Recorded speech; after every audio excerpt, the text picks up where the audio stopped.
السلام علیکم ورحمۃ اللہ وبرکاتہ۔ دوستو، امید کرتا ہوں کہ آپ تمام حضرات خیریت سے ہوں گے۔ آج اسلامی آداب کے 5ویں قسط ہے اور اس میں ہم آپ کو بتائیں گے والدین کی اطاعت۔ اللہ کا حق ادا کرنے کے بعد ہر مسلمان پر اس کے والدین کا حق ادا کرنا فرض ہے۔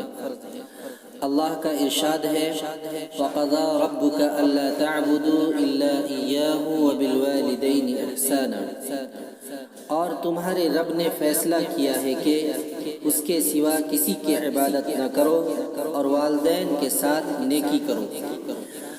والدین کے ساتھ نیکی حسب ذیل طریقے پر کی جاتی ہے۔ نمبر 1، جب ماں باپ دونوں یا ان میں سے کوئی ایک بوڑھے ہو جائیں تو ان کی اطاعت کرو اور ان سے اف نہ کہنا چاہیے۔ نمبر 2، ان کو ڈانٹنا جھڑکنا نہیں چاہیے۔ نمبر 3، ان سے ادب کے ساتھ بات کرنی چاہیے۔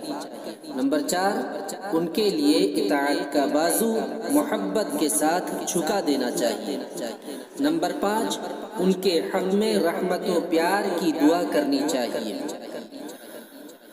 ماں کا حق باپ سے زیادہ ہے۔ ماں کے پاؤں کے نیچے جنت ہے۔ شرک کے بعد سب سے بڑا گناہ والدین کی نافرمانی ہے۔ جزاک اللہ خیر۔ اللہ تعالی ہم سب کو ان چھوٹی سی باتوں پر عمل کرنے کی توفیق عطا فرمائے۔ اگر یہ ویڈیو اچھی لگی ہو آپ میرے چینل کو سبسکرائب کریں، شیئر کریں، لائک کریں۔ جزاک اللہ خیر۔ السلام علیکم ورحمۃ اللہ وبرکاتہ۔